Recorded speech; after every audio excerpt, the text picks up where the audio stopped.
निर्धारित करना कि हम कार्तिक के जो 7 नियम है, कार्तिक के महीने के जो 7 नियम बताए गए हैं, कम से कम हम 7 नियम में से एक नियम ऐसा पकड़ें जिससे हमारा जीवन सार्थक हो जाए।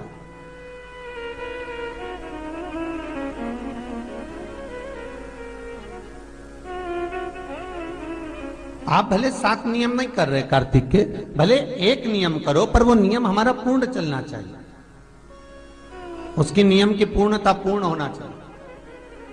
आपको कहा था कार्तिक के 7 नियम हैं, उसमें पहला दीपदान, दूसरा तुलसी पूजन, तीसरा भूमि पर शयन, चौथा शरीर पर तेल नहीं लगाना, पांचवा सुंदर दलहन की चीजों का त्याग करना, और छठा ब्रह्मचार्य व्रत का पालन करना, और 7वां अपने जीवन में कार्तिक के महीने में चाहे वाणी का संयम हो, चाहे भोजन का संयम हो, चाहे शब्दों का संयम हो, चाहे दृष्टि का संयम हो, चाहे इंद्रियों का संयम हो, वो संयम रखें।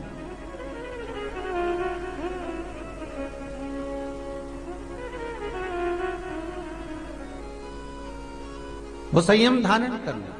अब हमें ये ज्ञात करना है कि 7 नियम जो कार्तिक के महीने के होते हैं, कार्तिक महात्म्य में जो 7 नियम बताए गए होते हैं, इन 7 नियम में से कोई एक नियम हम हमारी जिंदगी में उतार लें, कोई एक नियम हम हमारे जीवन में उतार लें, जिस नियम के बल पर हमें परमात्मा का साक्षीकरण हो जाए।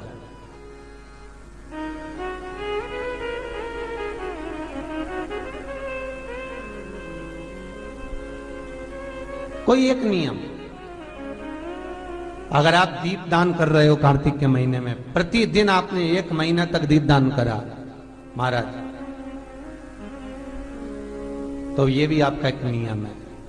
1 महीने तक आपने जो तुलसी में जल चढ़ाया, ये भी आपका नियम है। आपने अगर वाणी पर संयम रखा है, ये भी आपका है। महाराज एक बहुत सुंदर बात कार्तिक के माध्यम से लीजिएगा अपने जीवन में उतारने के लिए। कार्तिक के महीने का 7वां नियम याद रखना, संयम।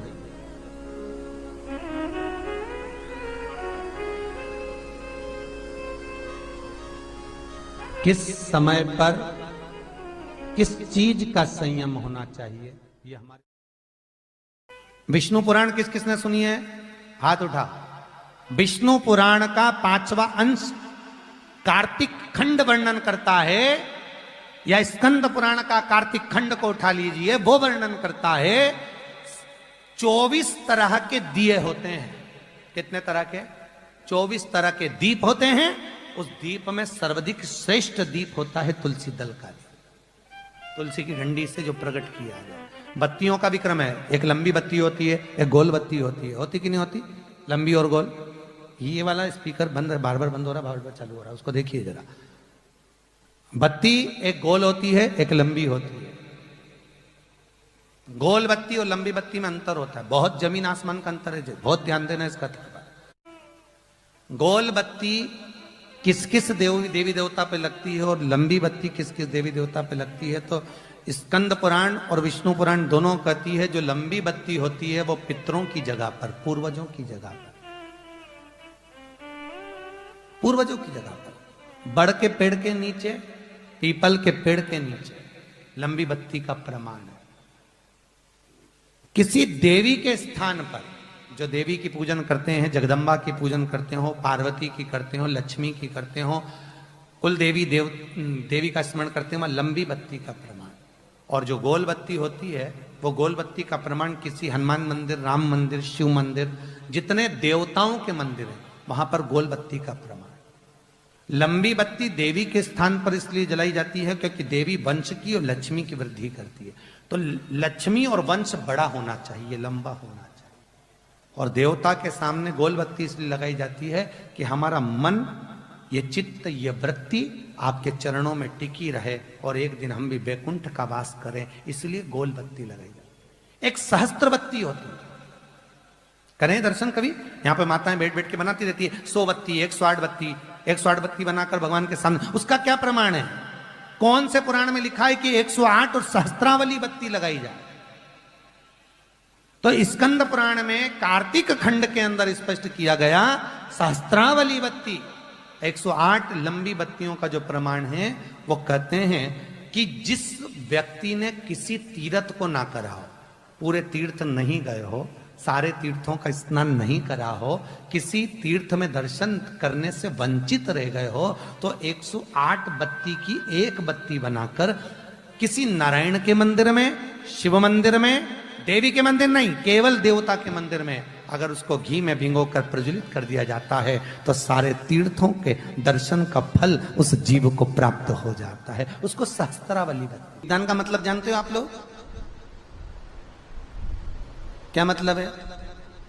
यमुना जी के घाट पर जाना, गंगा के घाट पर जाना, नर्मदा के घाट पर जाना और घाट पे जाके दिया लगाना, उसको हमारे यहाँ क्या कहते हैं? दीपदान। पर दुनिया के लोगों ने दीपदान के महत्व को कुछ दूसरा ही बना दिया। दिया जलाते हैं और नदी में छोड़ते हैं। भैया कौन सी पुराण में लिखा है दादा? कौन सी पुराण में लिखा है कि दिए को उठाकर नदी के अंदर छोड़ो? एक बात बताओ, सास तुम्हारी ऐसी बैठी सामने, तुम उसकी पूजन करोगी या थाली रखोगी या दिया जलाओगी तो उसके सामने रखाओगी कि उसके सिर पे जलाओगी? अरे बोलो तो सही, दिया कहां जलाओगे? उसके सामने कि सिर पे? पर दुनिया के लोग दिया कहां जला रहे हैं? दिया जला के छोड़ते हैं गंगा जी में, यमुना जी में, सरयू जी में, उसके अंदर छोड़ते हैं। तो ये तो दोष है ना, ये तो दोष माना जाता है। दिया दान करने का सबसे बड़ा क्रम है कि दीप दान करना है तो घाट पर लगाइए, पीपल के वृक्ष के नीचे दीप लगाइए। कार्तिक महीने में पूर्णिमा के दिन जो दीप दान दिया जाता है उस दीप दान की बड़ी महत्वता होती है। हिंदू धर्म में केवल 3 दिन ऐसे होते हैं जिसके दीप दान का फल मनुष्य को नहीं मिलता। हिंदू धर्म में केवल 3 दिन ऐसे होते हैं जिसके दीप दान का फल मनुष्य को नहीं मिलता। कौन से 3 दिन है? जल्दी बोलो। हिंदू धर्म में 3 दिन ऐसे हैं जिसके दीपदान का फल मनुष्य को नहीं मिलता। पहले नंबर पर धनतेरस, दूसरे नंबर पर रूप चौदस और तीसरे नंबर पर दीपावली। इस दीपावली, धनतेरस और रूप चौदस, ये 3 दिन दिए दान का फल मनुष्य को नहीं मिलता है महाराज। क्यों नहीं मिलता महाराज?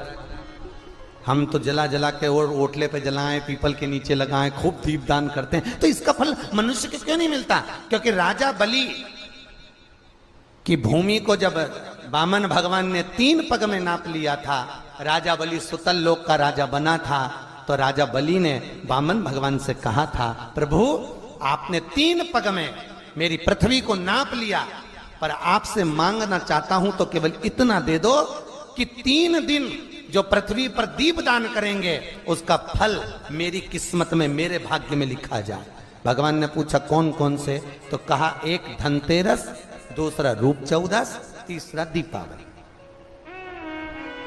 इतने में लक्ष्मी जी आके खड़ी हो गई।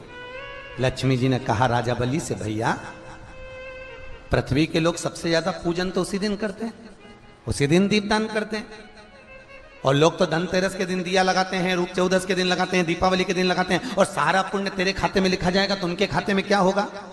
इतने में राजा बलि ने कहा, बहन लक्ष्मी चिंता मत कर, दीपावली के बाद में जो कार्तिक पूर्णिमा आएगी, उस कार्तिक पूर्णिमा के दिन जो किसी जलाशय के पास में जाकर, नदी, तालाब, कुंड, कुआं, किसी जलाशय के पास में जाकर अगर एक दिया लगा देंगे तो उसको 3 दिन का पुण्य फल 1000 गुना होकर प्राप्त हो जाएगा महाराज, 1000 गुना। इसलिए हमारे यहाँ पर दीपावली को तो केवल दीपावली कहते हैं, पर कार्तिक की पूर्णिमा को देव दीपावली कहते हैं। कौन सी दिवाली है? जम के बोलो जरा। देव दीपावली। दीपावली से बड़ी दीपावली होती है कार्तिक पूर्णिमा के दिन, क्योंकि तुमने ये 3 दिन जो दिया लगाया इसका फल तुम्हें जब मिलता है जब तुम कार्तिक की पूर्णिमा के दिन किसी घाट पर, नदी के तट पर, तालाब के तट पर, सरोवर के तट पर जब दीपदान करते हो साहब, तब उसका पुण्य बढ़ जाता है। कार्तिक के महीने में 10वीं तिथि को जो तुलसी की डंडी को घी में भिगोकर अपनी कामना कर कर भगवान के सामने दिए में रखकर जला देता है, दिए की तरह उससे आरती उतार देता है, कहते हैं उसका जन्म दूसरी बार पृथ्वी पर नहीं होता, वो भगवान के गोलोक धाम में जिंदगी भर के लिए विराजमान हो जाता है। जिंदगी भर के दीप की तरह।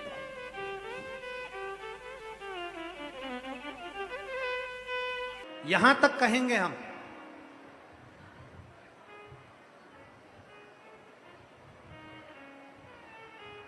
शरद पूर्णिमा से कार्तिक पूर्णिमा के बीच में, शरद पूर्णिमा से कार्तिक पूर्णिमा के बीच में प्रयास करना। दुकान नहीं चल रही हो, व्यापार नहीं हो रहा हो, तकलीफें बहुत ज्यादा हो, घर में क्लेश जाता हो, अशांति ज्यादा हो, पैसे नहीं आ रहे हो, 1 रुपया कमा रहे 1.25 रुपये खर्च हो रहा है, बहुत टेंशन है, तो शरद पूर्णिमा से कार्तिक पूर्णिमा तक एक हल्दी और कुंकू, ये थोड़ा सा मंदिर में लेकर जाइए, हल्दी और कुंकू जरा जरा सा ले जाओ।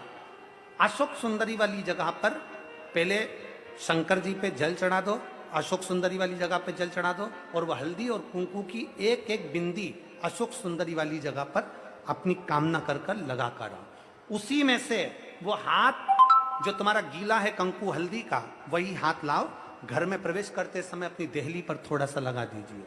शरद पूर्णिमा से कार्तिक पूर्णिमा तक कर कर देखो, उसके बाद में फिर बताना कि मेरा देवाधिदेव महादेव ने तुम्हारी झोली भरी कि ना भरी, भंडार भरा कि नहीं। शरद पूर्णिमा से कार्तिक पूर्णिमा के भीतर 1 महीना, कार्तिक का महीना भगवान शंकर की अविरल भक्ति का महीना है। षडानंद कार्तिक का महीना, कार्तिक का महीना मतलब भगवान शंकर के पुत्र कार्तिकेय महाराज का महीना है। षडानंद कार्तिकेय ने क्या क्या मांगा था शंकर भगवान से, अपन सुनेंगे वो। फुल वीडियो देखिए, चैनल को लाइक करिए, शेयर करिए और नए हो तो सब्सक्राइब करिए। हर हर महादेव।